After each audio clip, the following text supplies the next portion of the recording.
Assalamualaikum warahmatullahi wabarakatuh.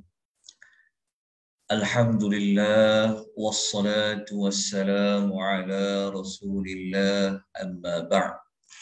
Muslimin dan muslimat rahimani wa rahimakumullah.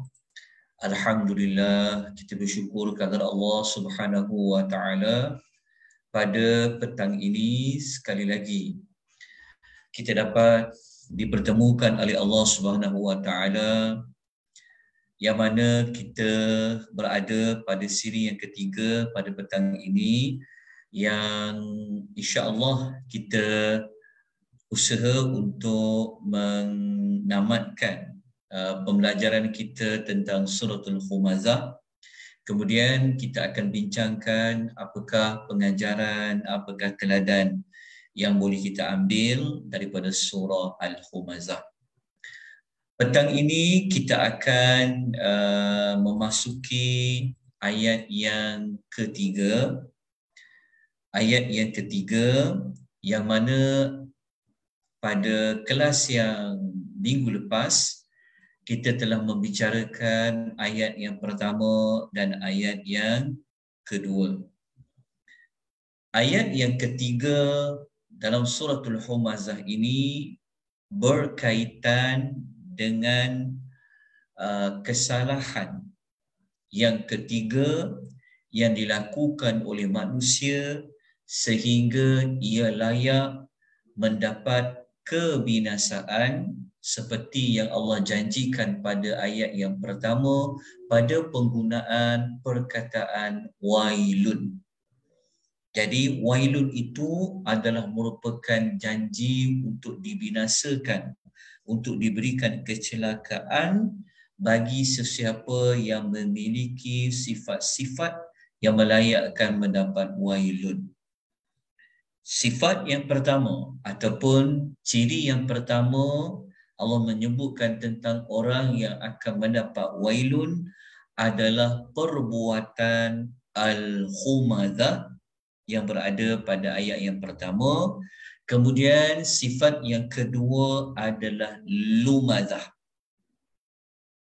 Sifat yang ketiga dan sifat yang keempat adalah berada pada ayat yang kedua, iaitu jama'ah, yang telah mengumpulkan harta.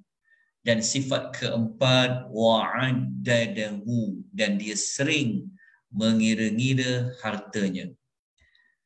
Dan pada ayat ketiga pada petang ini mengandungi sifat ataupun ciri ataupun kesalahan yang kelima yang melayakkan seorang itu mendapat wailun.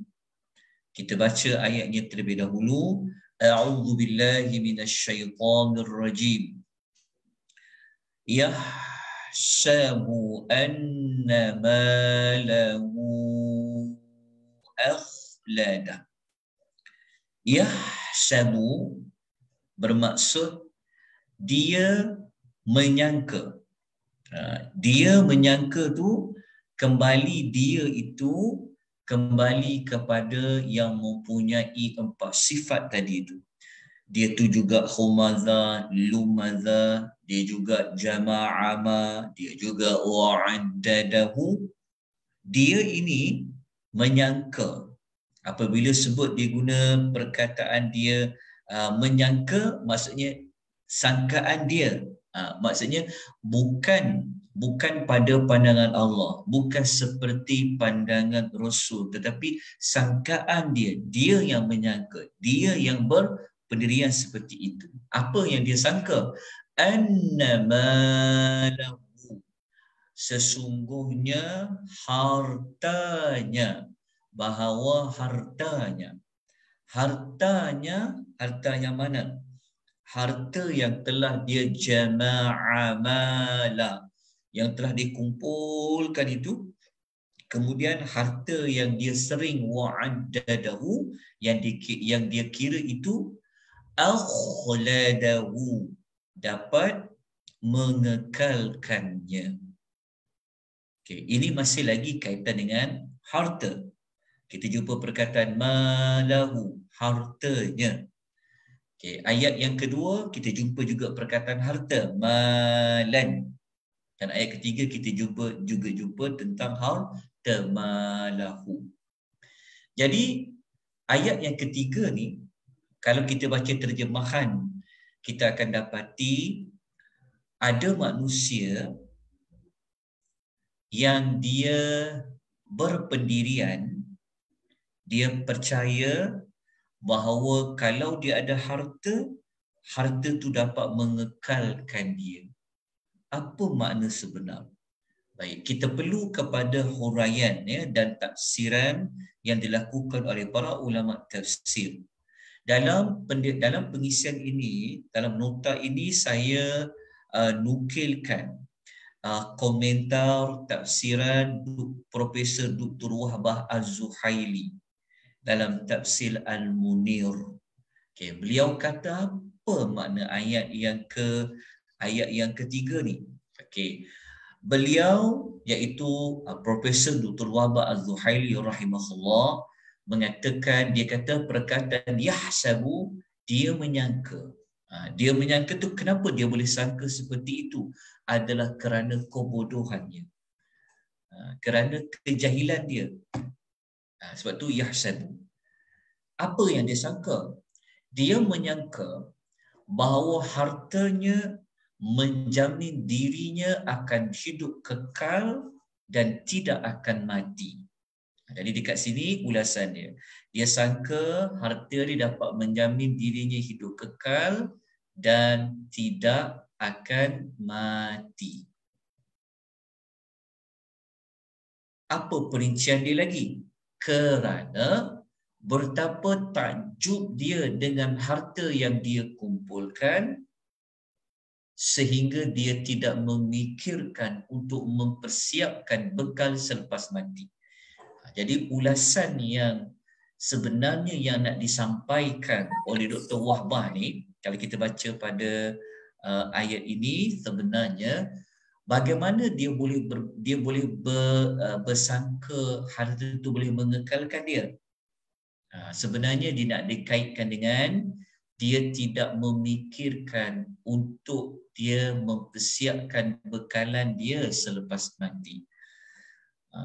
Mengekalkan dia tu, adakah maksudnya dia sangka kalau harta dia ada, dia tak mati? Adakah itu maksud dia?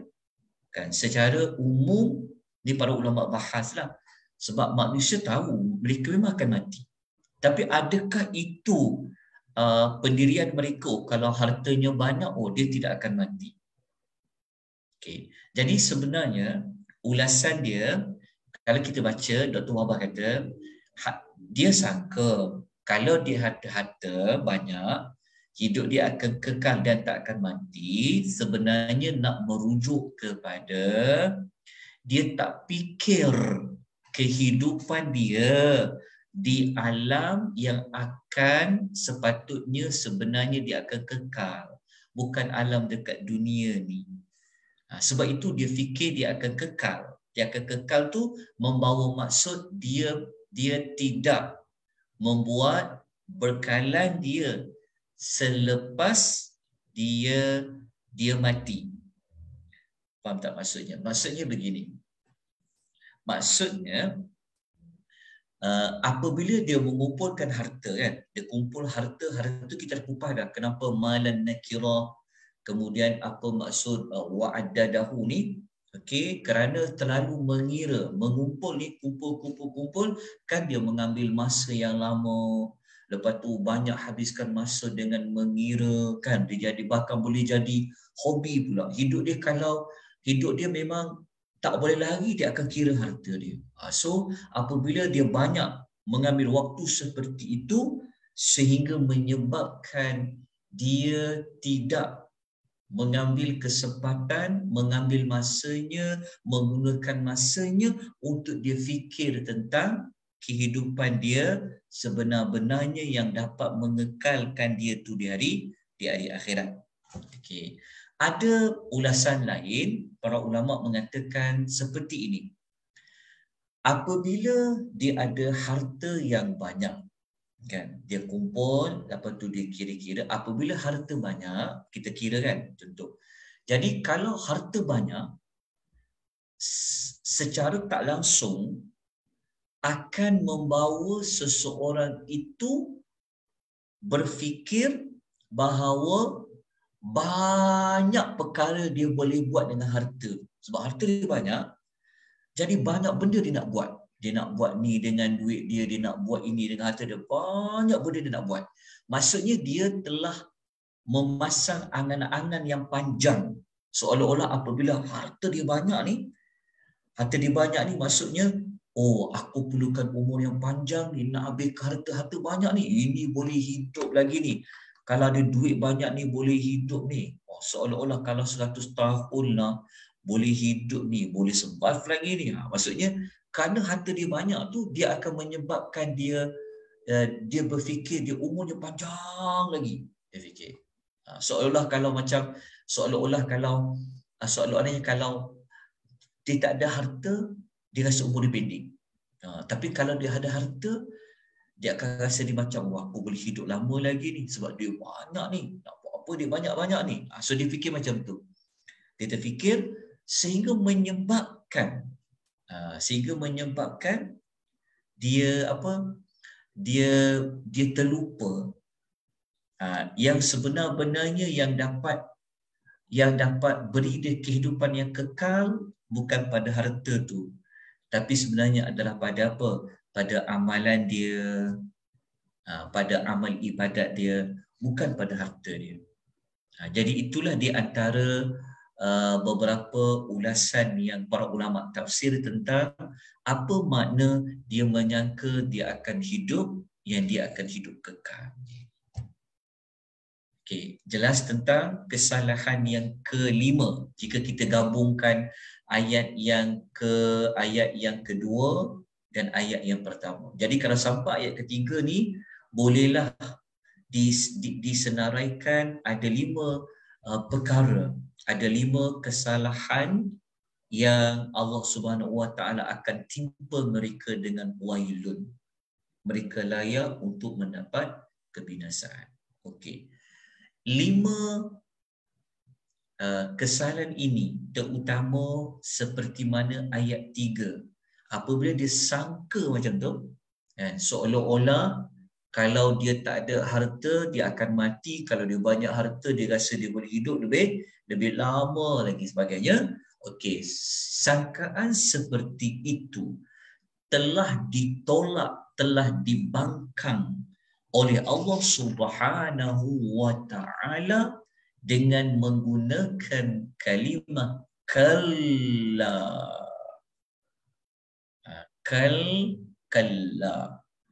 Kalla dekat sini kita telah mempelajari semasa belajar tadabbur surah Al-Alaq. Kita dah belajar penggunaan perkataan kalla sewaktu mempelajari tadabbur surah At-Takatsur, dan kita jumpa lagi sekali lagi perkataan kalla. So kalla dekat sini digunakan untuk kalimah, dia panggil kalimah yang zajrun, rada'un, iaitu kalimah untuk membangkang. Maksudnya Allah Ta'ala telah membangkang, telah mengingkari kesalahan ini dengan Allah Ta'ala membuatkan satu bantahan. Allah kata jangan sekali-kali, ataupun sekali-kali tidak, kata Allah. Tentang apa? Jangan sekali-kali kamu menyangka perbuatan kamu ada harta ini boleh mengekalkan kamu. Jangan sekali-kali kamu itu mengumpulkan harta, mengira-ngira harta kamu. Jangan sekali-kali. Jangan sekali-kali kamu ini ada membawa kepada sifat humadah dan sifat lumadah. Jangan sekali-kali. Jadi ni kalla ni kalimah yang dia panggil rad'u wa zajrun. Dia kalimah yang membangkang, kalimah yang mengingkari, kalimah yang seperti memberikan ancaman. Jangan. Okey. Jadi apabila Allah bangkang, Allah mengingkari sifat-sifat yang sebelum ini, kan, maka Allah Taala iringi sekali bangkangan tu. Kalau Allah dah bantah, maknanya kalau Allah kata tak boleh, jangan sekali-kali seperti itu, maka untuk memastikan mereka ini betul-betul akan berhenti, maka mereka diancam dengan beberapa ancaman. Seperti mana ayat 4, ancaman yang pertama, ataupun kita boleh kata bentuk azab yang pertama. Sebab kalau kita masih ingat pada siri minggu lepas, dalam siri minggu lepas, kalau tuan-tuan masih ingat, kita telah menyebutkan bahawa dalam surah Al-Humazah ada 5 kesalahan dan ada 5 bentuk azabnya. Jadi, apakah bentuk azab yang pertama? Sebab ada 5 salah, maka dibalas dengan 5 bentuk azab dia. 5 bentuk azab dia ni, dia semua berkaitan dengan neraka. Tapi Allah Ta'ala perincikan bagaimana bentuk azab dia berkaitan dengan neraka ni. Nombor 1, Allah mengatakan la. La dekat sini, la yum ni, perkataan la dekat sini, dia merujuk kepada at-tawkid. Dia merujuk kepada nak mengukuhkan tentang kenyataan. La, pasti ataupun sesungguhnya, boleh. La tu adalah untuk kita panggil apa? Dia panggil penggunaan huruf la kat situ adalah untuk membuat penegasan, pengukuhan. Yumbadanna, dia akan dicampakkan. Dia akan dicampakkan. Dicampakkan ni, dia akan dicampakkan. Ini adalah azab yang pertama. Ataupun bentuk azab yang pertama adalah dia akan dicampakkan. Okey. Dia akan dicampakkan ini, dia terpakai kepada siapa-siapa yang dia tidak mahu berhenti, tak mahu berubah daripada 5 kesalahan tadi. Sebab itu awal-awal Allah kata, kalla, jangan sekali-kali. Tapi kalau dia buat juga, dia tak mau bertaubat, dia masih nak humazah, masih nak lumazah, masih nak jama'a mala, masih nak wa'addada, masih lagi nak menyangka akhladahu, harta dia tadi tu, maka Allah Ta'ala kata pasti dia akan dicampakkan ke dalam apa? Ke dalam al-hutamah. Jadi ini adalah bentuk azab yang pertama, dia akan dicampakkan ke dalam al-hutamah. Tulis pada nota tu bentuk azab yang pertama. Kenapa kita kata bentuk azab? Kerana waktu kita bincang tujuan surah Humazah ni, kita dah sebut dah sebelum daripada ini. Apa tujuan surah Al-Humazah? Kembali kepada perbahasan kita tentang tujuan surah Al-Humazah. Sebab kita dah sebutkan pada kuliah yang lalu bahawa objektif surah Al-Humazah ni adalah untuk menyebutkan balasan yang Allah janjikan. Bukan balasan baik, tetapi balasan buruk. Balasan buruk itu disebut awal-awal pada perkataan wailun pada ayat pertama. Jadi ayat yang keempat ni juga ayat yang memperincikan apa wailun yang mereka akan dapat tu. Jadi nombor 1, mereka akan dicampakkan ke dalam hukumah. Okey, untuk lebih mendalami dalam masa yang sama untuk kita memperhalusi tentang kenapa mereka ni dicampakkan. Okay, kita lihat apa ulasan Al-Imam Al-Gharib Al-Asfahani. Al-Asfahani. Ni F tu kena tambah huruf A lah. Al-Asfahani dalam kitab Mufradat.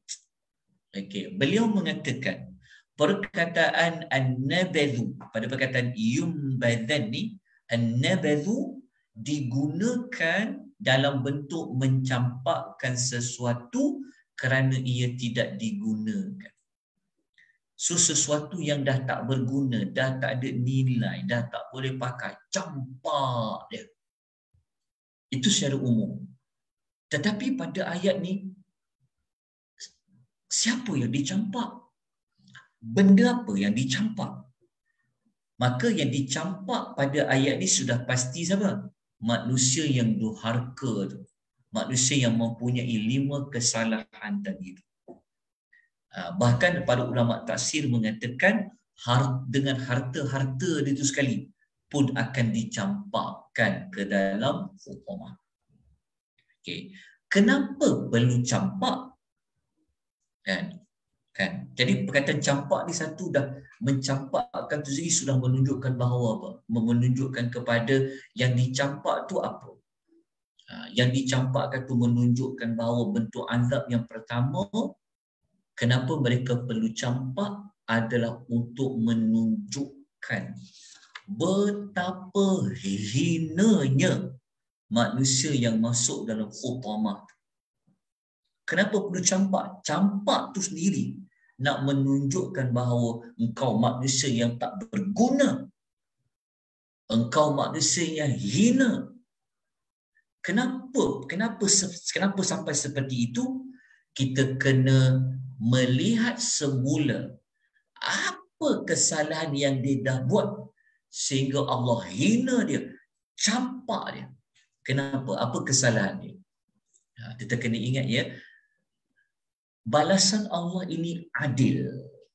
Balasan ini dia akan mengikuti kesalahan. Siapa boleh jawab kenapa sampai dia perlu dicampakkan?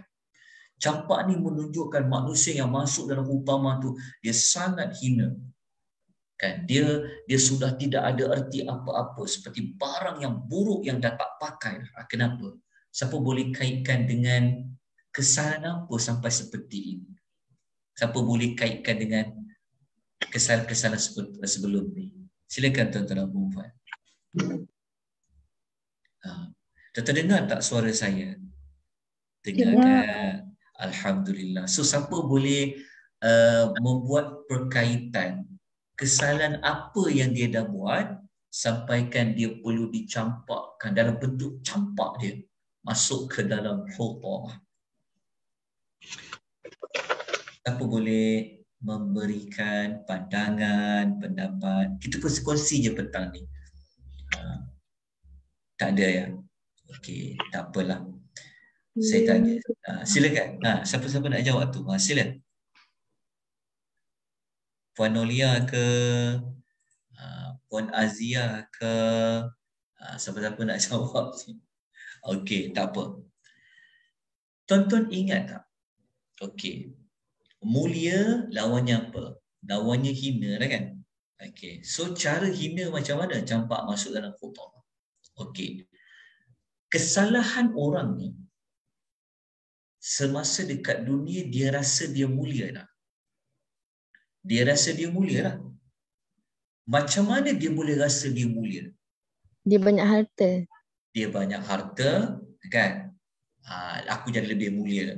Satu lagi, apa perkaitan dia boleh anggap dia mulia? Ada satu lagi.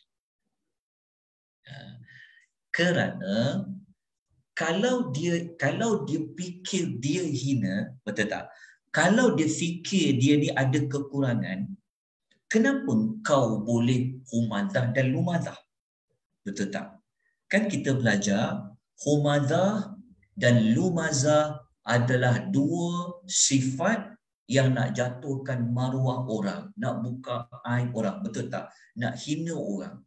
Kalau dia rasa dia pun hina, dia pun banyak kekurangan, dia tak akan ngumpat orang, dia tak akan humadah.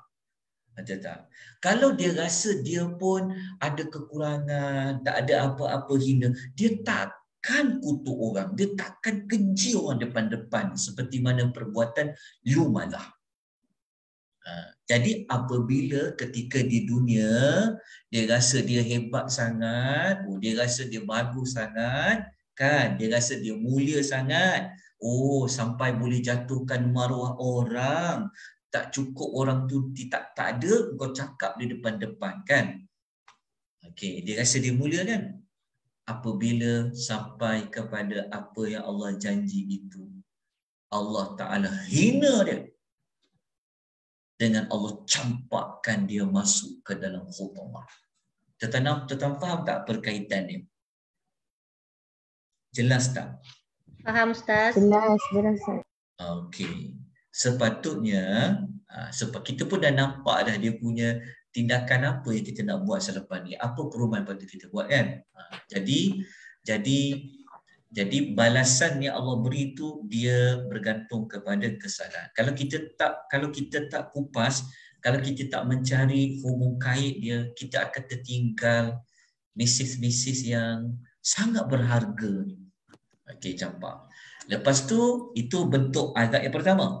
Okey, kita tengok ayat yang kedua. Okey, kita tengok pada ayat yang kelima. Okey, tengok ayat kelima. Okey, sekarang Allah Subhanahu wa Ta'ala nak menyebutkan tentang bentuk azab yang kedua tu pada membincangkan hutamah tu sendiri apa. Kita tahulah hutamah tu neraka, tapi hutamah tu sendiri merujuk kepada apa? Okey, kerana hebatnya hutamah ni, kerana besarnya hutamah ini, maka Allah Ta'ala menggunakan pendekatan bertanya. Okey, Allah menggunakan pendekatan bertanya. Maklumat seperti pendekatan bertanya ini kita telah terangkan seperti mana kita dah belajar dalam surah Al-Qari'ah. Mal-Qari'ah. Kan kita dah belajar dah. Wa ma adraka mal-Qari'ah, kan? Kita dah belajar dah tentang, betul ke Al-Qari'ah tu ada wa ma adraka mal-Qari'ah? Al-Qari'ah, mal-Qari'ah, wa ma adraka mal-Qari'ah. Betul kan? Ke saya salah? Okey. Tolong semak, takut saya tersalah ayat. Kan? Okey. Jadi saya tak perlu nak ulas panjang lebar tentang bentuk-bentuk persoalan itu sebab sebelum ni pernah dah kita jelaskan. Okey, jadi ayat 5 ni tuan-tuan ingat dia, okey, catatan dia ayat 5 ni adalah perincian bentuk azab yang kedua. Okey, iaitu Allah nak menerangkan hutamah itu sendiri. Jadi Allah kata wa ma adraka mal hutamah. Dan tahukah engkau apakah al-hutamah itu? Kenapa Allah bertanya seperti ini? Adakah Allah tu dia tak tahu? Sampai Allah bertanya, Allah bertanya tu kepada kita, sebenarnya Allah Ta'ala nak highlightkan, Allah Ta'ala nak suruh kita ni ambil peduli, beri perhatian dekat hutamah tu. Sebab itu dekat tafsiran dan ulasan, kita tengok dulu apa kata Dr. Wahbah. Dr. Wahbah Zuhaili. Kalau tuan-tuan nak tulis dekat selepas nama ni, kitab dia apa? Kitab dia adalah Tafsir Al-Munir. Tafsir Al-Munir. Jadi Profesor Dr. Wahbah Al-Zuhaili rahimahullah, beliau mengatakan kalimah tanya, istifham, dalam ayat ini, maknanya ayat 5 ni, bertujuan untuk tafkhim, membesar-besarkan, dan juga tahwil, untuk menakut-nakutkan dengan neraka Jahannam. Maknanya Allah Ta'ala nak menyebutkan hutamah tu bukan neraka yang biasa-biasa. Sebab tu cara Allah Ta'ala nak bagi kita ni betapa ngeri, betapa takutnya hutamah tu dengan Allah menggunakan kaedah istifham. Itu Allah kata, وَمَا أَدْرَاكَ مَا الْخُطَامَةُ. Bahkan kata para ulama, kalimah ma adraka menggambarkan kehebatan sesuatu yang sangat sukar kita nak ketahui dia. Hanya Allah dia yang tahu perkara itu sebenarnya seperti apa sebenar-benarnya. Tetapi yang dapat kita fahami, yang dapat kita rasa dia, kita dapat hayati, dia tentu benda tu benda yang dahsyat sangat. Macam mana kita tahu? Kerana Allah menggunakan dalam bentuk pertanyaan. وَمَا أَدْرَاكَ مَا الْخُطَامَةُ.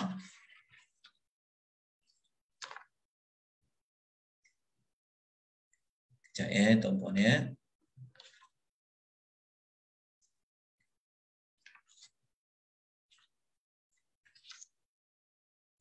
Okey. Okey, jelas tuan-puan? Faham Okey, tentang hutamah. Okey, tapi Allah Ta'ala tidak menyebutkan dengan lebih dengan spesifik. Spesifiknya nanti pada ayat yang berikutnya. Pada ayat yang berikutnya Allah akan terangkan. Maknanya bermula ayat 6, 7, 8, 9 dia memperincikan hutamah tu apa. Ayat 6, 7, 8, 9. Ya, 6, 7, 8, 9 memperincikan hutamah tu apa. Kalau ayat 5 Allah dah bagi gambaran awal. Hutamah tu satu benda yang sangat ngeri, dahsyat dia. Sehingga kan Allah cara Allah nak sampaikan maklumat kepada kita tu adalah dengan bertanya. Kaedah ni Allah gunakan juga nanti waktu kita belajar surah kita akan belajar surah Al-Qadar. InsyaAllah lepas habis ni nanti kita akan pergi belajar surah Al-Qadar. Dekat Ramadan ni kita akan bincang tentang surah Al-Qadar. Kan Allah kata inna anzalnahu fi lailatul qadar wa ma adraka ma lailatul qadar. Sama saja cara dia, cuma al-hutamah merujuk kepada perkara buruk yang teramat buruk. Tapi kalau lailatul qadar merujukkan kepada perkara yang teramat mulia, bagus sangat. Tapi pendekatan dia sama, pendekatan bertanya, istifham. Okay. Jadi perincian hutamah itu apa? Nanti kita akan belajar pada ayat yang ke-6, 7, 8 dan 9. Sebelum tu kita perincikan lagi hutamah itu sebenar-benarnya apa. Okay. Dalam Al-Mufradat, menurut Al-Gharib Al-Asfahani, beliau mengatakan perkataan hutamah adalah menghancurkan sesuatu. Tuan masih ingat lagi kita belajar minggu lepas kenapa dia ada ta marbutah dekat situ? Hukum asal kalimah tu dia hatama kan, dia sepatutnya hutama. Tapi kenapa dia bunyi mah? Kenapa dia bunyikan mah? Kenapa ada tar marbutah? Kenapa ada ta marbutah kat sini? Hutama. Dia nak menunjukkan mubalaghah, bersangatan. Seperti mana peletakan selepas huruf humaza nak jadi kuat lagi humaza tu humazah. Begitu juga lumaza nak kuatkan lagi bersangatan lumaza tu ditambah ta marbutah selepas itu jadi lumazah. Maka hutamah ini kalau menurut Al-Gharib Al-Asfahani Beliau rahimahullah, beliau mengatakan dia merujuk kepada yang menghancurkan sesuatu. Kita lihat apa ulasan Pak Quraisy Shihab dalam tafsir Misbah. Okey. Pak Quraisy Shihab dalam tafsir Misbah hafizahullah, beliau mengatakan al-hutamah berasal daripada perkataan hatama yang berarti hancur. Okey. Jadi apabila bunyinya hutamah boleh diartikan sebagai yang ini, yang amat menghancur dan membinasakan. Sangat penting kalimah amat ni. Sebab dia sangat berbeza kalau kita kata menghancurkan dengan ditambah satu perkataan saja, amat menghancurkan. Jadi sangat penting adanya perkataan amat menghancurkan ini kerana dia mewakili huruf ta marbutah pada selepas huruf mim tu. Supaya kita baca ayat ni dalam keadaan kita insaf, dalam keadaan kita ketakutan, dapat meningkatkan rasa takut pada Allah tu, kan? Maka kita kena perhalusi setiap kalimah baik kalimah. Okay. Kemudian kita baca ulasan Dr. Wahbah Az-Zuhaili, beliau menjelaskan hancurnya bentuknya macam mana. Okay, Dr. Wahbah mengatakan hutamah tu adalah neraka, dia kata. Dinamakan seperti itu kerana dia menghancurkan semua benda yang dilemparkan ke dalamnya. Okay. Semua yang dilemparkan, yang dicampakkan ke dalamnya.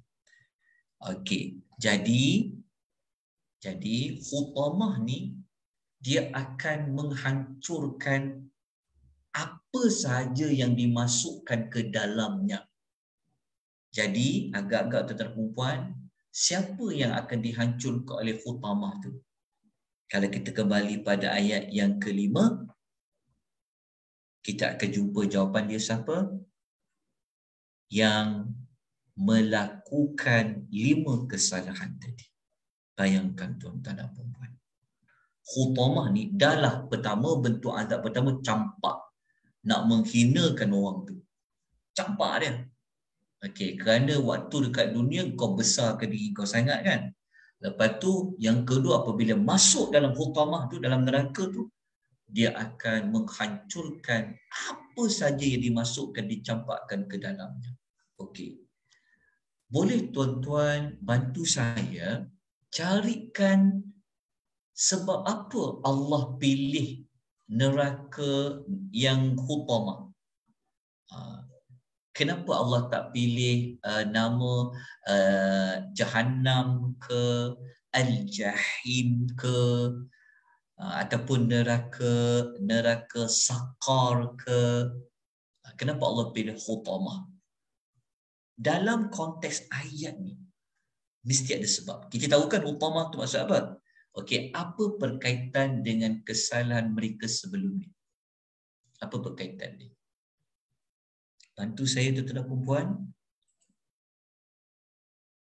Ada tak? Nampak tak perkaitan dia? Kita dah sebut tadi perkaitannya.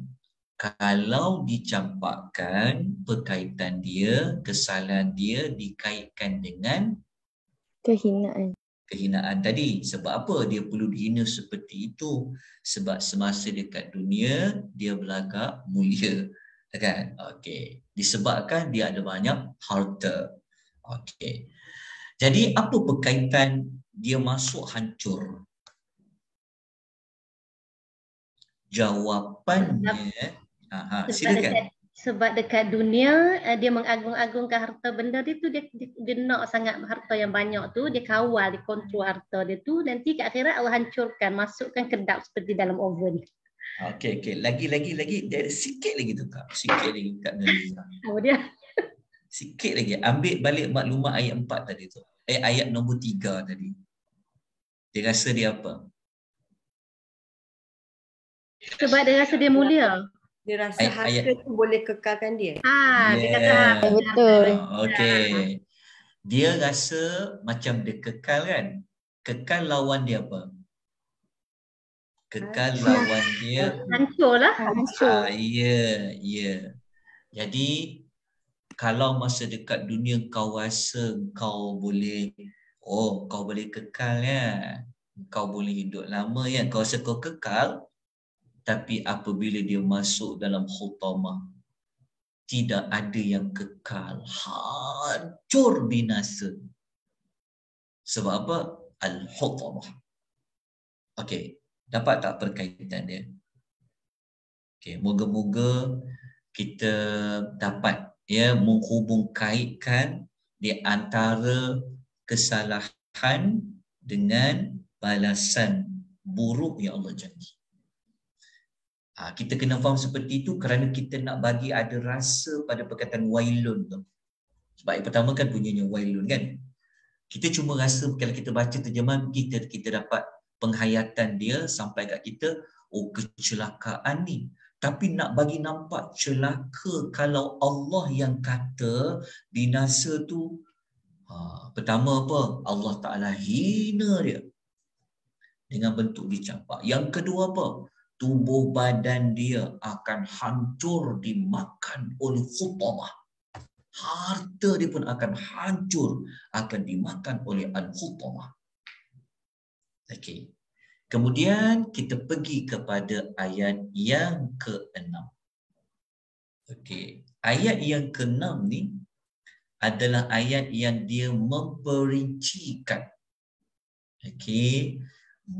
Macam mana api neraka tu boleh menghancurkan manusia yang dicampakkan masuk ke dalamnya. Kan? Macam mana api tu punya hebat, punya ngeri sampaikan Allah bertanya tu. Jadi ayat 6 ni dia memberikan jawapan yang Allah Ta'ala menyebutkan narullahil muqadah. Okey. Nanti saya jawab soalan yang ada ditanya dalam nota ni, dalam chat. Okey. Ayat yang ke-6 Allah mengatakan nar. Nar tu maksudnya api. Hutamah tu neraka lah. Tapi hutamah tu adalah nama daripada salah satu nama-nama neraka yang lain. Okey, jadi kalau sebut neraka, dia adalah api. Jadi Allah kata hutamah tadi yang Allah Ta'ala agung-agungkan hutamah tadi dengan bertanya, kemudian hutamah tadi dalam masa yang sama, kan, sesiapa yang masuk ke dalamnya akan dihancurkan, maka Allah menyebutkan api itu macam mana? Allah kata nar, dia adalah api. Allah al-muqadatu, yang dinyalakan. Okey, perhatikan baik-baik. Okey. Dalam ayat ni kita jumpa perkataan Allah selepas penyebutan api. Nar, api. Lepas tu kan kita jumpa perkataan Allah. Kalau tak ada perkataan Allah pun, contoh kalaulah tak diletakkan perkataan Allah selepas api itu, tak ada lah perkataan Allah. Narul muqadah lah contoh. Api yang dinyalakan. Kita semua meyakini memanglah api neraka tu Allah yang punya. Betul tak? Tetapi mengapakah perlu disandarkan penyebutan perkataan api itu kepada Allah? Kenapa dia kata narullah? Kenapa dia kata api Allah? Kalau tak ada perkataan Allah, kita fahamlah, iaitu api yang dinyalakan. Kita fahamlah, sampai juga maksud tu. Tapi kenapa disebutkan Allah selepas kalimah api? Di sinilah para ulama mencari jawapan. Kata Dr. Wahbah Az-Zuhaili dalam Ta'sil An-Munir, dia kata, idhafah, iaitu penambahan yang terdapat dalam kalimah narullah, iaitu adanya kalimah Allah bertujuan untuk membesarkan api neraka itu. Ni tujuan dia untuk apa? Itu api Allah tahu. Dia berbeza kalau api neraka. Kalau api neraka Allah, kan berbeza kenyataan tu. Kan nak menunjukkan bahawa Allah yang punya neraka, nak menunjukkan besarnya, hebatnya api tu, nak diangkat kehebatan api tu, dia letak dia dengan perkataan Allah selepas dia. Dia akan membawa makna apa? Ia adalah neraka yang sangat berbeza dengan neraka-neraka yang lain. Bukan bermaksud utama ni neraka lain, Jahannam ni neraka lain. Bukan maksudnya seperti itu. Sebab neraka ni hanya satu.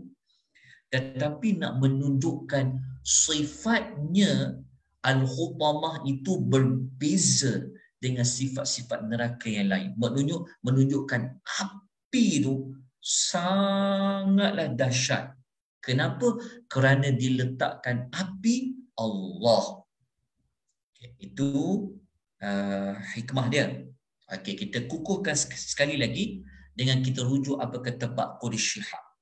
Okey, dia kata dinisbahkan api itu kepada Allah memberi kesan bahawa ia bukan api yang biasa-biasa, tetapi ialah api yang diciptakan Allah khas untuk tujuan yang tertentu. Ambil penerangan ni. Penjelasan ni.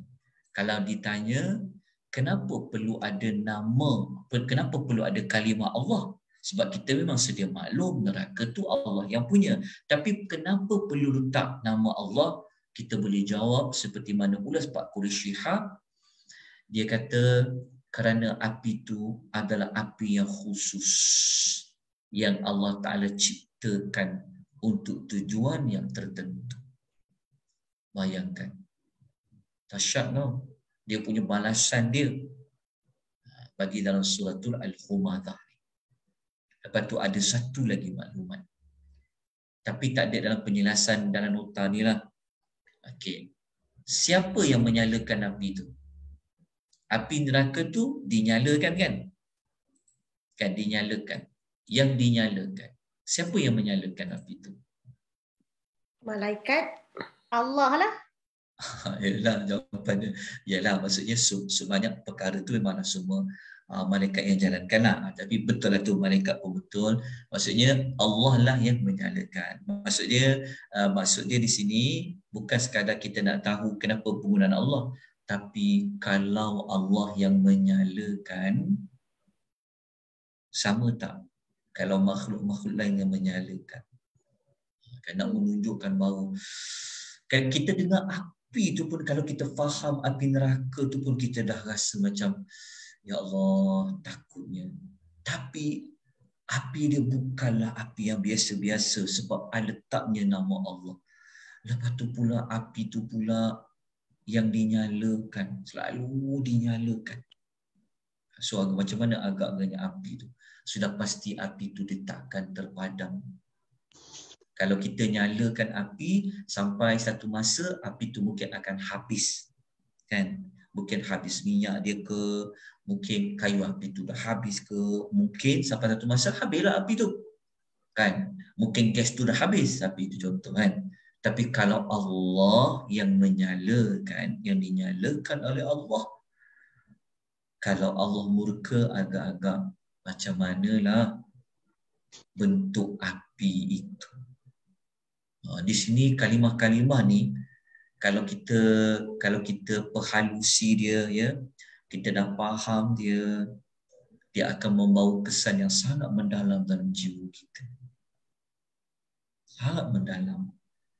Kalau hati kita ni memang betul-betul nak tadabbur ayat Allah, kalau kita memang niat untuk ubah diri, nak baiki diri, dia memberikan jawapan kepada, dia akan memberikan kesan pada kita. Dia ayat Quran ni, kalau dia nak bagi kesan pada sanubari hati dan jiwa kita, dia bergantung kepada kita tu sendiri.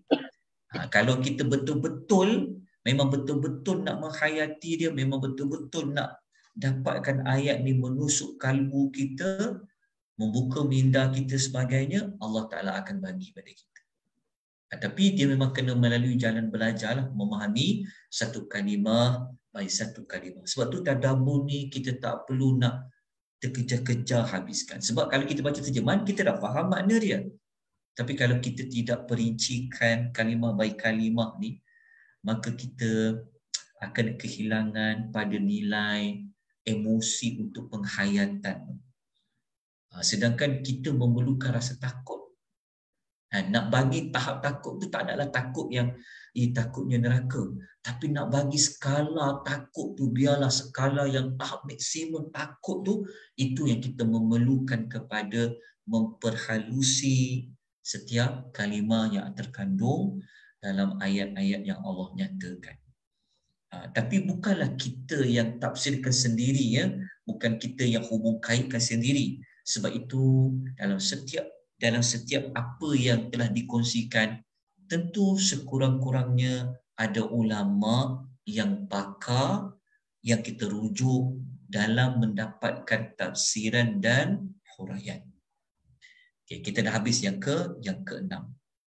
Okay, ini adalah bentuk azab yang kedua. Okay, kita pergi kepada bentuk azab yang ketiga. Perincian lagi tentang khutamah tadi. Ayat ke-7 Allah kata allati, api yang Allah telah nyalakan tu kan, allati narullahil muqaddah tu, api yang dinyalakan tu, yang allati taqali'u, yang naik menjulang, alal, sampai ke atas, al-afidah, ke dalam hati. Api Allah yang dinyalakan tu, yang dinyalakan tadi tu, dia punya panas dia naik sampai afidah, ke dalam hati. Ke dalam hati. Okay. Siapa boleh kaitkan kenapa Allah sebut bentuk azab tu sampai membakar sampai ke hati? Kita pernah sebut sebelum ni. Sebab dekat dunia tu, waktu dunia tu dia menyakitkan hati orang dengan humazah tu. Satu lagi sebab bermulanya rasa sombong tu, dia bermula daripada hati lah. Dia rasa dia hebat tu, dia bermula daripada hati dia sendiri yang kotor. Ya, dua-dua tu jawapan yang betul. Macam kita sebut tadi kan, orang yang boleh merendahkan orang lain kan dengan humadzah lumadzah tadi, tentulah dia ada perasaan proud, dia ada perasaan dia sombong kan, dia rasa dia bangga. So bangga, sombong, kedudukannya di mana? Mana tempat letak dia? Tempat letak dia tentunya di hati. Kan? Lepas tu ketika di dunia engkau telah menyakitkan hati orang, kan? Kan kalau kita diumpat ni, kalau jatuh maruah ni tuan-tuan, nak dapat semula maruah kita tu, walaupun orang dah minta maafkan, ya Allah, payahlah. Kalau dah jatuh maruah kita sekali, maka ada orang akan beranggapan buruknya kita tu sampai bila-bila. Kan, jadi kalau kita tahu maklumat ni, memang kita sakit hati lah kan. Kan, susuk ke kalbu ni, sebab perkataan ni kan tajam kan. Kan, kalau kita dipukul kan, ditumbuk tu tak apa lagi. Kan, maksud dia sakit tu sakit yang akan berlalu macam tu. Tapi kalau dengan perkataan, orang cakap kita, hina kita, jatuhkan maruah kita, ya Allah, dia punya sakit tu, orang yang pernah lalui dia akan tahu lah. Kan, sampai ke hati tu. Jadi disebabkan kesalahan itu sangat berat, maka azab yang Allah timpakan itu juga sepadan dengan kesalahan yang telah mereka lakukan. Jadi kita tengok ulasannya pada huraian dia. Okay. Jadi kita sebut dekat sini. Kita baca, kita akan dapat lagi dia punya jawapan lebih panjang lagi. Kenapa hati tadi? Ya. Menurut tafsir Al-Jalalain, ya, Al-Jalalain ni kitab tafsir Al-Jalalain, penderitaan lebih besar dibandingkan dengan anggota-anggota lain yang terbakar. Ini dia nak ulas tentang kalau membakar sampai ke hati tu, dia punya rasa dia tu lebih teruk daripada benda-benda yang lain, anggota lain. Okay. Kata Pak Qursyihab, dia kata hati merupakan organ tubuh yang paling merasakan sakit. Ini sama seperti tafsir Jalalain lah. Okay. Kenapa dengan hati? Kenapa Allah tak kata dibakar apa? Dia kata hati disebutkan secara khusus kerana ia merupakan tempat akidah yang menyimpang, niat yang buruk, akhlak yang tercela seperti sombong dan merendahkan manusia yang lain. Ini seperti yang dikongsikan oleh Kak Liza sebentar tadi lah, sebab sombong tu sifat buruk ni dia berada di dalam hati. Kan, kalau kita rasa bangga, ujub, kita rasa kita ni yang kita rasa kita yang mulia, semuanya berpunca daripada hati tu. Jadi itu dikaitkan dia dengan hati. Kalau kita baca tafsir Jalalain mengatakan hati tu kalau dia kena tu penderitaan dia sangat besar dibandingkan dengan anggota-anggota yang lain. Kalau kita nak tengok ulasan yang dikupas tadi tu, dia ada dekat pengajaran tu. Dekat pengajaran tu ada, kita letakkan dekat pengajaran begini. Kejap. Oh, tak ada dekat pengajaran ni. Okey, nanti saya kupaskan. Nanti dia pada ulasan lain, para ulama menyebutkan tentang kena berbakar tempat hati. Okey, dah jelas yang ni, faham ya? Untuk ayat nombor 7. Kalau kita perhalusi lagi sikit, okey, kenapa dekat sini Allah guna fuad kan? Afidah berbanding dengan qalbu. Kerana penggunaan afidah, fuad, biasanya digunakan pada hati yang dipertanggungjawabkan. Itu kalau ditanya contoh macam kalau kita nak bezakan apa beza antara qalbun dengan fuadun. Apa beza qalbun hati, fuadun hati, jantung hatilah. Kalau Allah gunakan qalbun, kata Pak Qursyihab, dia kata kalau Allah gunakan qalbun tu dia selalu dikaitkan dengan fungsi hati. Kefungsian hati tu digunakan qalbun. Tapi kalau hati yang akan dipertanggungjawabkan, Allah akan gunakan fuadun. Sebab tu kalau kita baca dalam surah Al-Isra kan, inna sam'a wal basara wal fuad innahu kana anhu mas'ula. Sesungguhnya pendengaran, penglihatan, inna sam'a, pendengaran, penglihatan, dan wal fuad dan hati sesungguhnya akan dipertanggungjawabkan. Itu di antara penggunaan perbezaan fuad ataupun afidah dengan qalbun. Tapi kalau sebut qalbun, dia merujuk kepada fungsi qalbun. Tapi kalau qalbun yang akan dipertanggungjawabkan, Allah akan gunakan al-afidah ataupun fuad. Ini sekadar penjelasan ringkas yang dapat saya kongsikan. Wallahu ta'ala a'lam. Itu ayat nombor 7. Jadi kalau kita berhenti dekat ayat nombor 7 ni, kalau kita faham buruknya jatuhkan maruah orang ni, rasanya memang kita kena berhenti dah. Daripada menjatuhkan maruah orang. jatuhkan air muka orang besar, tuan-tuan, dia punya akibat dia. Jadi kita merubahlah. Ya, kita berubah, kita insaf, taubat nasuha, berhenti daripada berbuat perbuatan seperti itu. Ustaz, Ya. fuad tu bukan ke satu, maksud dia mata hati. Mata hati. Kalau qalbun, kalau lub jantung hati. Qalbun dia lapisan kedua tu, sebut dia yang berbolak-balik tu dekat qalbun tu. Okey.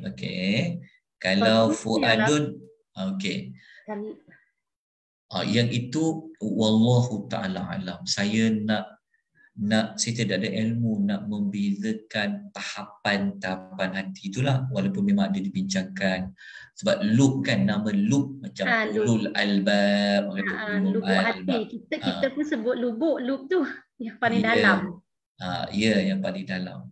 Tapi dari sudut penggunaan penyebutannya tu, setakat yang saya tahu ulasan Pak Kursyab yang itulah. Tapi yang lebih mendalam tu saya wallahu ta'ala alam. Saya memang tidak. Tapi perkongsian tu pun sangat bagus sebenarnya. Perbezaan. Kalau mata hati, antara mata hati dengan lubuk hati mana lebih dalam? Lubuk lah. Lubuk yang paling dalam. Tapi ayat ni kenapa Allah tak guna, Allah tak membakar pada lubuk hati? Sebab yang memandang tu mata hati, fuad. Oh, yang memandang tu mata hati. Okey. Yang setakat ke belajar lah. Kalau fuad tu, mata hati tu, dia macam dekat mata zahir kita adalah mata. Tapi dekat hati kita adalah fuad.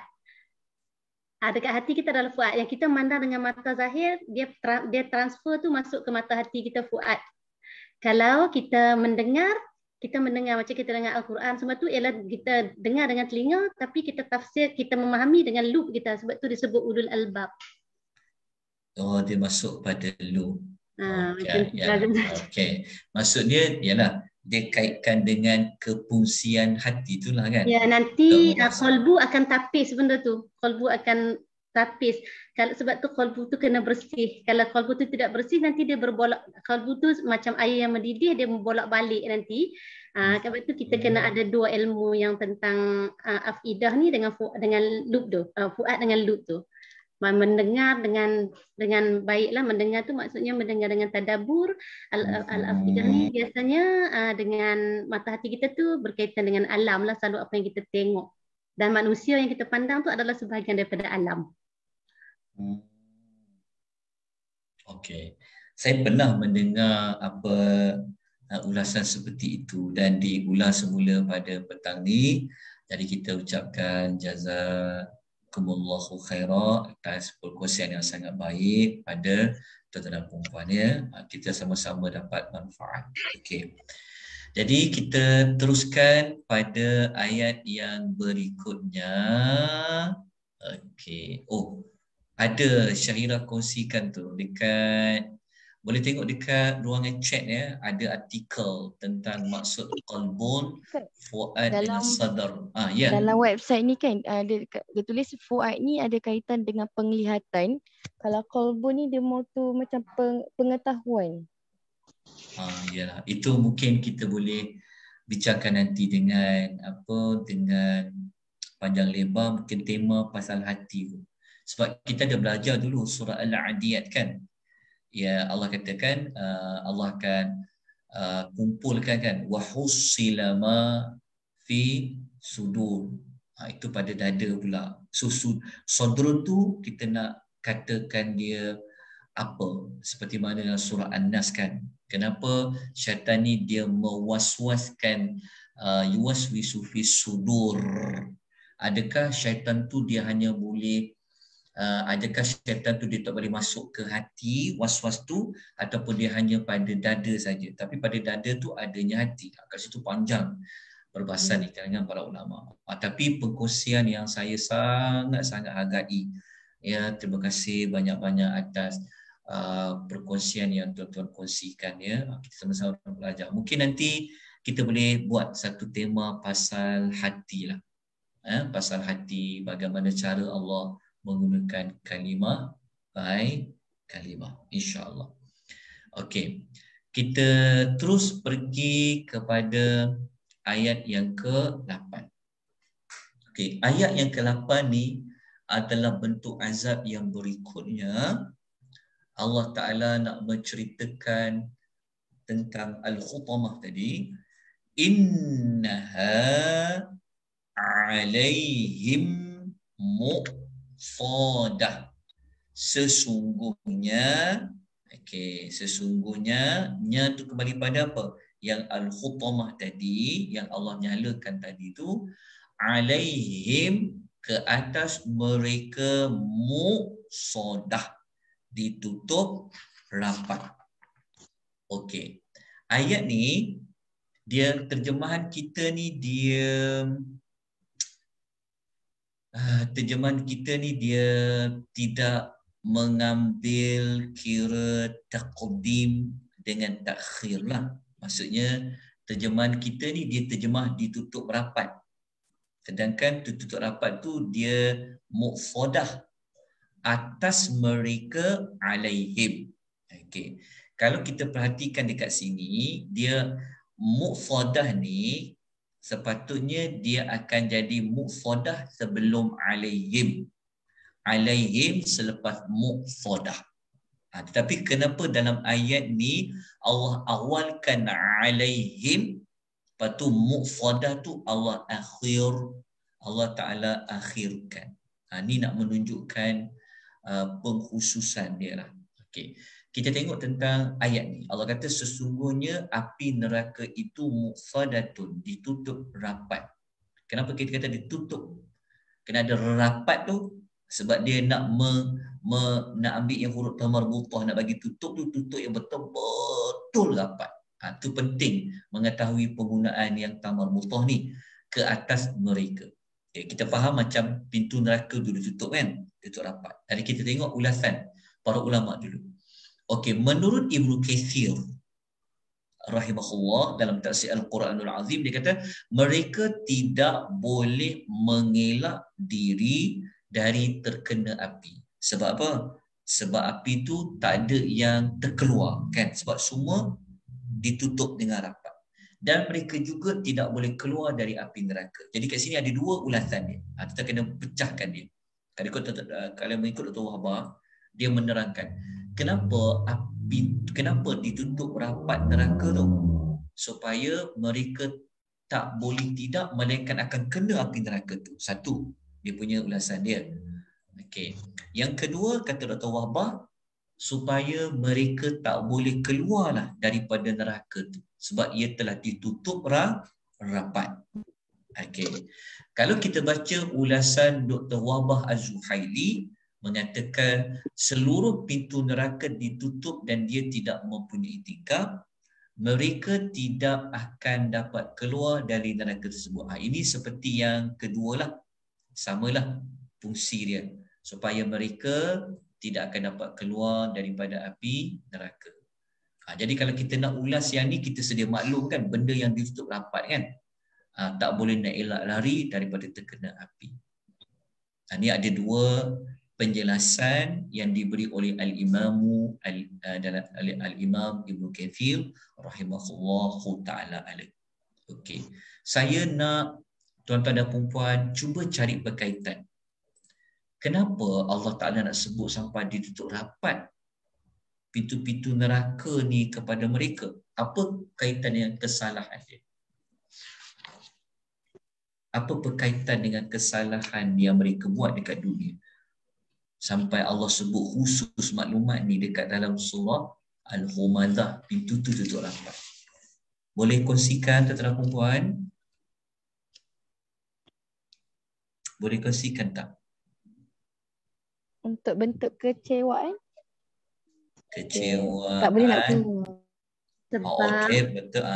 Sebab sebab dekat dunia dulu masa dia mencela dan mengumpat tu, benda tu tersebar dengan luas, kan tersebar. Jadi orang tahu semua. Jadi bila dekat akhirat tu dia orang tak boleh nak lari dah. Memang dia tutup rapat macam oven yang sekelip dia punya panas api dia tu, dia orang tak boleh pergi mana dah. Sebab dulu kat dunia dia orang boleh bebas lagi sebab dia orang kata dia orang dimuliakan. Dia orang kaya, ada harta semua. okey. Cuba kita tengok muka surat nombor 11 belakang sekali tu, last sekali tu. Cuba tengok yang keempat tu. Yang keempat tu, tengok. Sesiapa yang mengunci harta mereka untuk orang-orang fakir dan miskin, maka Allah akan mengunci dan menutup pintu neraka sehingga mereka tidak lagi boleh keluar. Faham tak nombor 4 ni? Faham. Dia sebenarnya dia dikaitkan dengan ayat yang mereka mengumpul dan membilang-bilang harta dia. Dikaitkan dengan bakhil lah. Jadi yang saya dapat maklumat nombor 4 ni dalam kitab At-Tadabbur Awalul Marrah tu, Syekh Khalid dia sebut. Sebab harta sepatutnya makin berkurang kan. Maksudnya dia keluar cari orang, cari orang kan. Tapi dia tutup, dia tak nak bagi tahu orang bahawa dia ada banyak harta, dia tak nak. Dia tutup pintu-pintu rumah mereka, kunci harta-harta mereka, jangan diberikan. Jadi Allah memberikan balasan yang sama, maka engkau pun nanti akan ditutup pintu-pintu neraka supaya membakar engkau.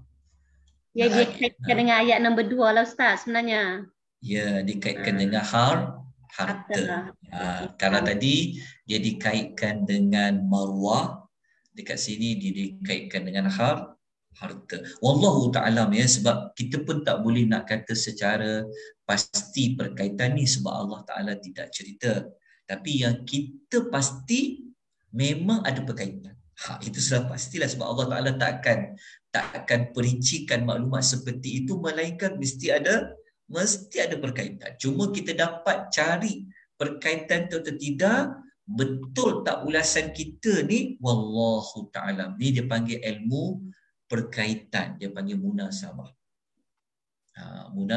Dia panggil ilmu munasabah, perkaitan antara ayat dengan ayat. Dan memang kaedah Quran pun balasan buruk, kerana Allah ni adil, maka dia akan balas ikut kepada kesalahan. Tetapi untuk selamat memang kita katakan bahawa Allah lah yang lebih mengetahui di sebalik hikmah sebenar kenapa Allah itu menyebutkan pintu neraka itu ditutup dengan rapat. Dan berada pada surah yang sama.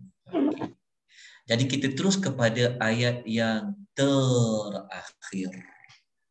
Ayat yang terakhir ni adalah bentuk azab yang terakhir yang Allah Ta'ala nak kaitkan dengan Al-Hutamah tadi. Okey, kita baca ayatnya. Fi amadim mumaddadah.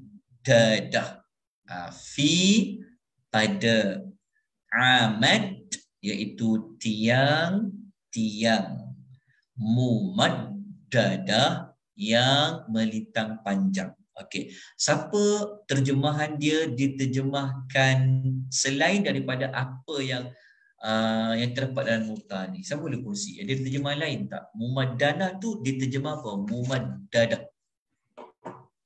Ada tak? Ke sama seperti yang ada sama je Ustaz. Diikat pada tiang-tiang yang panjang. Diikat pada tiang-tiang yang panjang. Okey, diikat pada tiang-tiang yang panjang. Saya punya dia tulis mereka terikat di situ dalam kurungan pada batang-batang palang yang melintang panjang. Okey.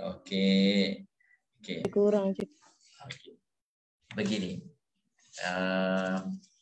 dekat dalam ayat tu, dekat nota tu, saya ada letakkan perincian dia sampai ada 3. Nampak tak ringkasan kan? Kat ringkasan dia tu. Fi amadin. Okay, kita tengok dulu fi amad. Fi tu. Menurut Pak Qori Shihab, fi dekat ayat itu diertikan dengan ataupun pada. Okay, kalau kita tengok sini, fi ni dia diterjemahkan dengan. Dia bukan pada. Kalau ikut Qori Shihab. Okay. Kita tengok ni, kita tengok di sini. Kita tengok ringkasan ni senang. Okay. Ringkasan ni daripada ulasan ni lah. Okay. Fi amadin, amadin tu dia masuk tiang lah. Betul lah. Amad ni memang dikenali bahawa dia adalah tiang. Okay. Apa maksud dia? Maksud pertama adalah merujuk kepada palang pintu neraka tadi. Sebab kan sebelum ni pintu neraka tu kan ditutup rapat. Jadi macam mana nak pastikan ia rapat? Maka akan ada palang bagi pintu-pintu neraka. Tiang-tiang untuk pintu neraka lah. Dia jadi palang kat situ. Okey. Pendapat yang lain mengatakan, ni saya ambil dalam tafsir Adwa'ul Bayan. Yang kedua mengatakan dimasukkan ia dalam paip-paip yang berongga. Maksudnya paip tu, tiang-tiang tu macam tiang tu dimasukkan dalam tu. Tetapi dia mempunyai rongga. Sebab apa? Ini adalah pendapat tafsir Al-Jalalain. Sebab apa ditafsirkan dimasukkan dalam paip-paip tiang-tiang yang berongga tu? Sebab kalau kita ikut Pak Qori Shihab, dia kata fi dekat ayat tu diertikan sebagai dengan. Iaitu mereka itu berada dalam api yang ditutup dengan tiang-tiang yang sangat panjang. Okey, jadi kita tengok dekat sini. Ini pendapat kedua. Pendapat ketiga mengatakan tiang-tiang tadi gunanya untuk mereka diikat. Ini adalah pendapat Al-Imamu, diambil dalam pendapat Al-Imamu Ibnu Katsir rahimahullahu ta'ala alaih. Faham tak diikat dengan tiang-tiang? Macam orang kena siksa tu, dipalangkan dia dekat tiang-tiang. Itu maksud fi amadin mumaddadah tadi tu. Okey. Pendapat ada kata tiang-tiang tu digunakan untuk menutup pintu neraka tu. Ada yang kata azab tu sebenarnya dalam bentuk paip diletakkan dalam tu. Ada kata diikat dengan tiang-tiang. Wallahu ta'ala a'lam tentang maklumat ini. Cuma yang ini perkaitan dia tu wallahu a'lam. Setakat ni saya tak jumpa lagi kenapa disebut pada tiang-tiang yang melintang panjang. Yang ni wallahu a'lam, berkaitan dengan balasan kesalahan tu wallahu ta'ala alam. Tapi ayat 9 ni dia terbahagi kepada beberapa pentafsiran di kalangan para alim ulama. Okey, maka tamatlah pengisian kita tentang surah Al-Humazah. Jadi kalau kita nak pecahkan 5 bentuk azab tu, pertama dalam bentuk mereka dicampakkan. Kedua, mereka akan sisa tubuh badan mereka akan dihancurkan dengan sehancur-hancurnya. Yang ketiga, dikaitkan dengan panasnya api itu sampai ke afidah. Yang keempat, boleh dikaitkan dengan pintunya yang tertutup. Yang kelima, dikaitkan dengan tiang-tiang yang melintang panjang tadi. Cuma tiang-tiang melintang panjang itu digunakan untuk apa? Ini berbeza pendapat di kalangan para alim ulama. Ada yang kata untuk senggalkan pintu neraka tu, ada kata tak, ada neraka tu yang diikat di tiang itu. Wallahu ta'ala. Berlaku beberapa perbezaan pendapat di kalangan para ulama. Wallahu ta'ala alam. Okey, kita terus kepada pengajaran ayat. Okey, pengajaran ni sangatlah ringkas. Okey, kita dapat belajar tentang apa? Ni kita ambil balik daripada ayat pertama sampailah kepada ayat yang ke-9. Okey, surah ini. Okey, ni pengajaran ni saya ambil dalam tafsir, saya ambil dalam buku Awwalul Marrah Syekh Khalil. Okey. Dia kata surah ini dan surah Al-Mutaffifin Allah ada guna perkataan wailun. Kalau kita baca Mutaffifin paling banyak. Masih ingat lagi saya sebut awal-awal dulu berapa kalikah Allah ada mengulang perkataan wailun di dalam Quran? Kita sebut sebelum ni ada 27 perkataan wailun yang Allah sebut di dalam Al-Quran. Wailun. Termasuklah surah Al-Ma'un yang kita pernah ulas sebelum ni kan. Fawailul lil musallin. Ada dalam Al-Ma'un. Kalau dalam surah Al-Mursalat ada 10 kali. Tapi dalam surah Al-Mutaffifin pun ada digunakan perkataan wailun. Wailul lil mutaffifin. Sama dengan surah Al-Humadah, ayat pertama dia dimulakan dengan wailun. Kalau surah Mutaffifin, wailul lil mutaffifin. Mutaffifin tu dikaitkan dengan orang yang menimbang harta, curang dari sudut menimbang harta. Allah jamin dengan wailun, janji dengan wailun. Tapi dekat surah Humadah, jadi apa perkaitan dia?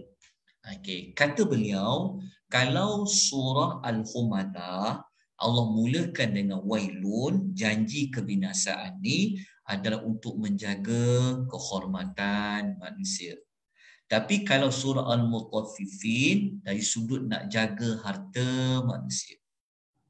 Menunjukkan kepada kita apa?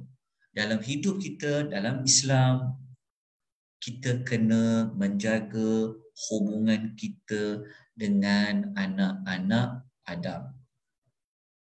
Perkara yang Islam jaga betul-betul adalah menjaga maruah dan juga menjaga harta.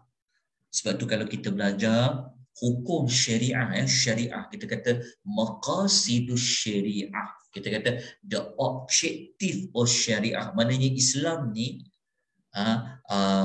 hukum hakamnya, ajarannya dia akan protect 5 benda. Dalam agama Islam ni dia akan jaga 5 perkara. Dia akan jaga agama, dia akan jaga nyawa. Kita yang ambil COVID, yang ambil vaksin ni, ini dari sudut menjaga apa? Menjaga nyawa. Kalau kes orang murtad, baru ni kan ada kes murtad yang Jabatan Agama kalah lawan mahkamah tu, itu kaitkan dengan itu dikaitkan dengan menjaga nyawa. Yang ketiga menjaga apa? Menjaga nasab keturunan. Sebab tu dalam Islam dijaga nasab keturunan. Mesti pernikahan yang sah, dilarang zina. Ada 3. Yang keempat, Islam menjaga maruah. Menjaga maruah ni Islam jaga.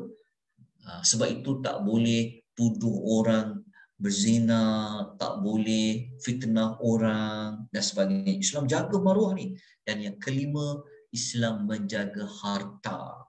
Sebab tu punyalah nak jaga harta ni, siapa mencuri dia akan dipotong tangannya. So Islam ni lengkap. Tapi dalam surah yang ayat pertama ada gunakan wailun ni, nak menunjukkan kepada kita betapa pentingnya menjaga maruah orang lain. Betapa pentingnya menjaga harta orang lain. Tapi itu dibahaskan dalam surah Al-Mutaffifin. Sampaikan punya Allah nak protect tu, Allah punya nak jaga 2 benda ni pada manusia ni, maruah dengan harta, Allah gunakan wailun. Maksudnya kerasnya amaran pada perbuatan menceroboh kehormat maruah orang dan juga mengambil harta orang. Yang kedua, Mengejek dengan perbuatan dan perkataan termasuk dalam ghibah, iaitu mengumpat. Dan mengumpat ini termasuk dosa besar kerana ia adalah bentuk penghinaan kepada orang lain, dan ini termasuk dalam perbuatan zalim kepada orang lain. Kita kadang-kadang kita marah orang, ambil hati orang, kecam orang ni. Oh, dia ni kaki Rasulullah lah, dia ni sekian-sekian. Tapi kita terlupa kita ni kaki membawa mengumpat orang. Sama je berat dia punya dosa dia. Sebab itu jangan nampak kelemahan orang, tak nampak kelemahan kita. Yang ketiga, siapa yang kedekut dengan harta, maka dia akan kedekut dengan perbuatan baik. Maksud dia begini, perbuatan-perbuatan buruk yang lain dia sangat dikaitkan juga dengan harta. Apabila kita seorang yang boleh korbankan harta, kan, kita senang nak keluar harta, nanti senanglah nak buat benda baik dari sudut anggota tubuh badan yang lain. Dikaitkan dengan ayat tadi. Kan? Kenapa dia boleh humazah? Kenapa dia lumazah? Dia kaitkan dengan dia kedekut, bakhil, kumpul harta dia, kira harta dia. Okay. Yang keempat, ini kita telah sebut tadi itulah. Lepas tu ada banyak lagi pengajaran-pengajaran yang lain yang sebenarnya secara tak langsung kita telah kupas dalam sesi tafsiran dan huraian ayat. Jadi moga-moga kita semua dapat apa? Dapat menambah baik kehidupan kita sesama manusia. Dari sudut menjaga maruah orang lain dan juga dari sudut harta. Harta dekat sini lah konteks ayat ni adalah kita sepatutnya memikirkan macam mana harta ni kita nak keluarkan. Macam mana? Tak salah kumpul harta kalau kita tak lupa akhirat. Tak salah. Tak salah kita kira harta jika kita kira itu adalah untuk kira yang membawa kepada rahmat Allah, redha Allah. Contoh kita kira kita nak bagikan. Okay, ini bahagian ni untuk anak yatim, bahagian ni nak bahagi sedekah kepada rumah ibu-ibu tunggal, yang ni untuk biayai sekolah. Itu tak apa kalau kita mengira seperti itu, tidak salah. Dia mudah dia adalah kumpul dan kira kalau tak bawa jauh kita dari akhirat, tak apa. Kira, kumpul dan kira kalau boleh jadikan ia untuk bekalan akhirat, tak apa. Tapi bukan kumpul tapi tak gunakan apa-apa pada kita kumpul tu, yang itu tak mendatangkan apa-apa manfaat. Okey. Begitu juga kita belajar dekat sini tentang apa? Tentang kedahsyatan api neraka Al-Hutamah. Okey, saya jawab soalan sekejap dekat chat tu, ada yang bertanya. Maksudnya neraka Jahannam dan Hutamah tu adalah neraka yang sama ke? Oh, ya. Neraka Jahannam, neraka Hutamah tu sama. Dia bukan beza. Neraka ni satu, tapi sifat ataupun ciri neraka tu dia banyak. Neraka ni satu, tapi neraka yang satu ni ciri dia macam mana neraka tu? Kadang-kadang Allah kata neraka tu ciri dia Jahannam. Kadang-kadang Tuhan kata neraka yang satu ni ciri dia Hutamah. Kadang-kadang Allah kata neraka ni apa? Ciri dia apa? Ni adalah neraka, sifat dia apa? Saqar. Kadang-kadang Tuhan kata neraka apa? Hawiyah. Begitu. Dia bukan bermaksud Hutamah neraka lain, Saqar neraka lain, Jahannam neraka lain, Al-Jahim neraka lain. Tak. Sebenarnya itu adalah nama bagi neraka yang Allah ciptakan. Dia sama macam syurga juga. Bukanlah syurga Al-Ma'wa berbeza dengan syurga Adenin. Syurga ni satu. Tapi setiap syurga ni dia ada dia punya ciri-cirinya. Nak ikuti perbincangan tentang syurga yang didambakan. Nanti kita akan sampai kepada perbincangan darjat syurga yang paling tertinggi adalah Al-Firdaus. Tetapi semua syurga ni dia tetap Firdaus juga. Sebab dari sudut Firdaus ni kita nak ulas tentang yang luas, yang penuh dengan tumbuh-tumbuhan, pokok-pokok. Itulah kita bincangkan. Wallahu ta'ala alam. Setakat dapatan saya membaca, merujuk tentang bab-bab neraka, saya baca fatwa para ulama-ulama pun macam tu. Neraka ni dia satu saja, tapi nama-nama tu adalah ciri-ciri bagi satu neraka. Wallahu ta'ala alam bissawab. Baik. Ustaz, Kak nak tambah sikit. Yang tadi hubungkan antara yang mereka diikat pada tiang yang panjang tu, dia hubungkan dia dengan ayat 8 sebab Allah nak bagi tahu azab neraka tu sangat-sangat dari bagi jadi satu bentuk sisaan yang sangat mendalam, iaitu bila mereka diikat pada tiang-tiang yang panjang tu, jadi memang tak ada peluang untuk melepaskan diri. Tu ceritanya. Dia nak bagi gambaran satu azab tu teramat-amat, nak lari mana dah neraka utama tu kedap dan tak boleh lari dah. Dia diikat, dia bertambah-tambah lagi, dia diikat pula pada tiang yang panjang tu. Jadi memang tak ada boleh lari. Jadi dia hubungkan dia tu dengan ayat 8 nak ceritakan gambaran neraka tu sebenarnya. Ya, sebab tu kita sebutkan dia adalah perincian. Dan apa yang Kak Liza sebut tadi tu, dia memang di salah satu tafsiran Ibnu Katsir memang dia diikat pada tiang-tiang. Dan perkongsian tadi menjelaskan lagi pada kita, kalau dah ikat dekat tiang-tiang tentu dah tak boleh nak lari, tak boleh nak lari, tak boleh nak lari ke mana, sebab sudah terikat pada tiang yang panjang. Okey, jazakillahu khairan. Ada siapa-siapa lagi yang nak berkongsi? Silakan. Banyak yang kita kena belajar, sama-sama belajar. Ada lagi? Kalau tak ada, kita berhenti pada jam 4. Sepatutnya sampai jam 4.30. Tapi saya hanya mampu dapat buat 1 jam setengah saja kerana ada urusan urusan sekolah pula ya. Jadi kita berhenti di sini. Terima kasih sebanyak-banyaknya kepada penganjur kita Raudhah Zandra ya, kerana menganjurkan kita majlis ilmu yang sangat baik seperti ini.